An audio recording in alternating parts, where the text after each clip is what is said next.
Hello, my friends. Lorrie here in Lorrie's World on the Oregon coast, and we are doing updates today. We're going to update for Survival Seeds 2026. We're going to update for Grow What You Eat 2026, and I pretty sure I have an update of my weird container, which I really haven't been involved with because I didn't have any weird containers, but now I have one and I have planted in it, Gail. I'll have to come back at the end because I'll have to tell you all about who is hosting these different collaborations that I've been involved with this year. They've been great fun. I've learned lots about gardening, and although I haven't, well, you'll see. You'll see what's going on in my garden. And the one thing that I can say on a positive note about my garden, that it will be really easy to clean it up this year. Anyway, let's have a look. Welcome to Lorrie's World, where the garden grows tall. Hydroponics and heirlooms answering nature's call. I tried it. I poked some deeper holes in my pods there. You can't really see how deep down they go. Maybe in this one that hasn't quite sprouted yet, you can see it. Let's see. You still can't really see how deep it is, and that is just starting to sprout, so that's a good thing. So, my hydroponic digging down in those pods made a difference, and I have got a little micro dwarf tomato. I have got, I believe this is a Roma tomato. I've got a couple of peppers here, and I have some lettuce that's actually growing now. So my hydroponic system is doing better, and I will have something new to show you hydroponically within the next couple of weeks here. So this is the first ripe tomato that I have received from my garden this year. I had to pull it a little early and let it ripen on the counter, but this is from the dwarf tomato seeds that Sweet Gail over at Gail's Southern Living sent me. So let's taste it and see how it is.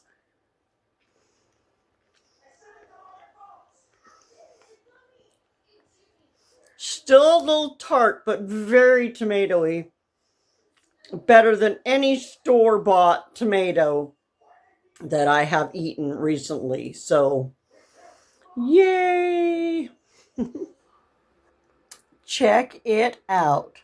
I won this beautiful Andale Homestead mug at the auction for Ariella over there in Australia to help fund a new computer for her. They had giveaways and they had auctions where people could bid, and this is just one of the things that I won that day. Thank you, Jesse and Lisa at Lazy Days Ahead, Anne over there at Andale Homestead, and all of the rest of you who were involved in that fabulous auction that helped out Ariel. So my Grow What You Eat and Survival Seeds garden is doing something. Mostly it's just growing weeds. But I did manage to rescue some of these sunflowers, and look, that's going to produce a flower. And it looks like that will produce a flower. And that's going to produce a flower. Hopefully they will all flower before the end of August. It's August now. Now I don't remember what that is, but I know it gets flowers on it and the hummingbirds love it. I'd have to look at my pictures to see what it is. And then of course I've got some cactus that I'll have to come in here and pull out. And I don't know what this is. I need to bring my idea out here. But speaking of things growing in my garden, I ain't growing. Look at my corn. Now, I didn't try to transplant any of the corn. I just left it where it was. And so this is, what, 1, 2, 4 stalks coming up here, and I've just left them. And then you can see over here I have more stalks of corn. coming up here. And this one here that's all by itself is probably not gonna do anything, but like that's again got 3 or 4. I don't know if they'll have time to do anything or not, but yeah. And then I got these berries. I don't know. I don't know what I'm gonna do with all these berries that are coming up. I don't know if I want them here. Well, we're having septic issues. So our septic tank, our septic system was built when the house was built back in the 70s. So it's over 50 years old. And it's not draining properly now. Everything's in good condition. We guarantee it. Yeah. Again, our property management company, who for 12 years didn't actually take care of the septic system. I've been looking for any kind of maintenance that they did with it, and the only thing I have found so far is that in October of 2025 they had it pumped out. Well, they somewhere along the line they cleaned out that trap twice. Okay, well, I haven't found those records yet, but anyway, we might have to replace the septic system. Which, if anybody knows anything about septic systems, how much do they cost, Sonny? Anywhere from, what, 25,000 up to 40 or 50, depending on what you put in. And then you're limited to what you can put in, to what the county will let you put in when it comes to a septic system. So we are contacting a company next week that's going to come out and see if they can't snake our drain field, and hopefully check to make sure that it's not totally destroyed. Yeah, and check to make sure that because the guys that were out this morning and pumped it, the guy said that it is still working, it's still draining, it's just really, really slow. And so that could be because our drain field could have some clogs in it. We don't know. He figures it's all full of roots. Oh. Because he's been out here before we did all this. Before we did all the work, yeah. And everything, and he says he had to dig that out. Really? Yeah, he was the one that digged out the big circle. Yeah. And stuff, and he said he was very unhappy when he got done because he said it took him forever, and he's not a very young guy. Oh, yeah. And it took him forever because of all the roots. Yeah. And he said that they're everywhere, they're coming out, everything. And I says, well, look at the trees. Yeah, well, that's part of the problem. One of the reasons we took down so many trees, but of course we can't do anything about these trees here, even though they're all dead and dying, because they're not on our property. So I do need to get a hold of John again and ask him about that report. Oh, he forgot about it, huh? He may have, or they've just been busy. I had told him that they were out here surveying and that, to hold off on a bit and let's see if the surveyors start doing anything, but they're not. They're just marking. They're just marking stuff. They're not actually doing anything that indicates they're going to be taking any of these trees down. So we want to get a hold of the owners and let them know that their trees are dangerously dying and are close enough to our house to reach our house. And once we've notified them of that, then it becomes their responsibility should anything happen. But let's go in the back and look at my other stuff in the garden. Here's the nice, lovely holes we have with the septic, because we're just leaving them. We're leaving them dug up for right now and not putting anything in here until we can dig over there somewhere to get the main box or something. So, yeah. Joyful. I still think if we would have known this, we would have done something different. Yeah, but again, this is now going to be something that we have to deal with before we can even think about selling the house. Not that we're thinking about selling the house, but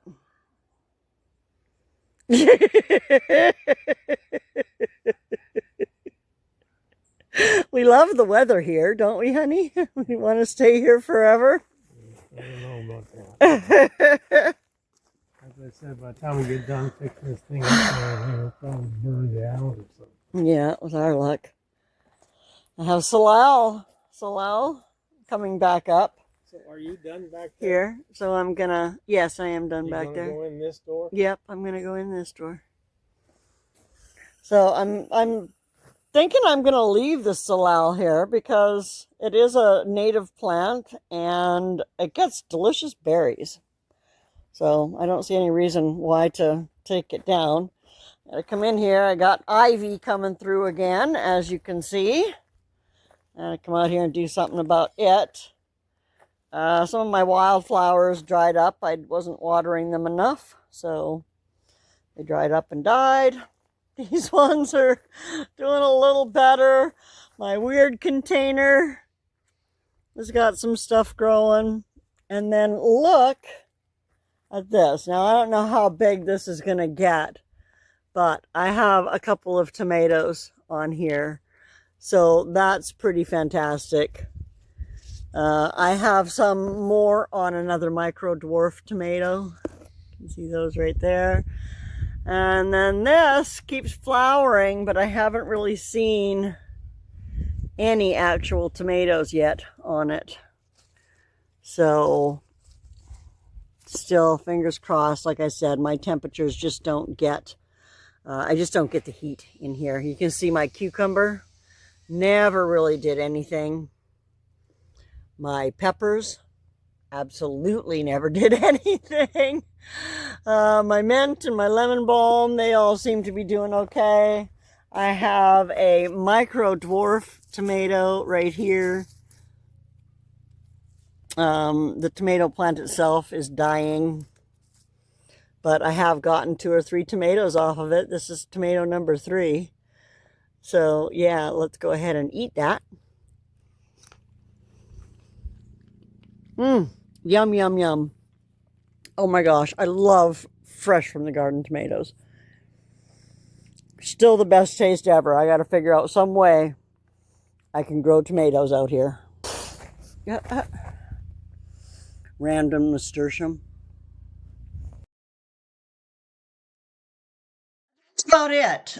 We did actually have the people out to snake the drain field, and they say that it's working fabulously. There was the management company, fabulous, don't ever use them. Oregon Coast Property Management, they suck. Anyway, so there had been problems in the past, and I'm not saying this in the records, but when they were here and they were snaking out the drain field, the biggest problem was that there was a break there, and they had covered it with a plastic bag. I just have no words. But anyway, they connected that up and and buried everything again. So they're saying that it's going to work for years. Of course, we have to maintain it properly, and I guess we should have left probably one place dug up, but it is going to affect where I can put my greenhouse back there, and any kind of trees or bushes or things with roots. I'm going to want to keep mostly away from that side of the yard because the roots that are under there already, some of them will be dying off because we took the trees out, we took the plants out and stuff like that. But some of them will be staying, but yay, we probably don't have to replace the septic system at this time. And not only is it a huge expense, the modern day systems are crap compared to the system that we have now. And from what we've heard, the only ones that let us have around here are those electric pump systems, which we had in Canada. And if you lose power, you lose you lose the use of your toilets because your septic system won't push. I mean, you can use it for a little while, but it's going to fill out and not push anything out to the drain field, which it has to do with an electric. Anyway, yeah, we do not want to have to do that, but that's what the county says you got to do now. We're grandfathered in, of course, as long as our system works. So for now, we don't have to replace the septic system, so that's some good news. The next big project coming up is dry rot repair on the outside of the house and painting. We're painting the house. If you can guess what colors, write them down in the description below. Thanks for coming and joining me. I love you all so much, and I'm so thankful that you come and watch my channel and you don't hate me for being sporadic with my video uploads right now. Right now I got kittens wrestling on the bed. The kittens have been so much fun. I'll show you guys a little clip at the end just to walk you out of the video, and I will see you soon. Take good care of yourselves. Bye now.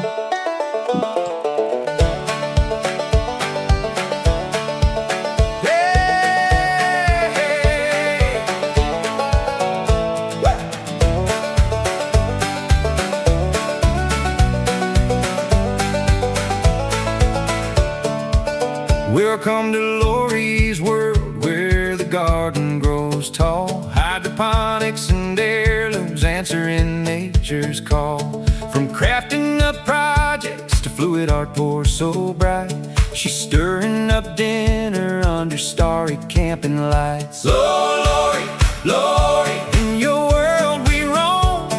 Seeds in the soil and a heart full of home. From survival swaps to family laughs by the fire. At Lorrie's world, you lift us higher. Lorrie's world, yeah, Lorrie's world. Dumpster finds turning into treasures so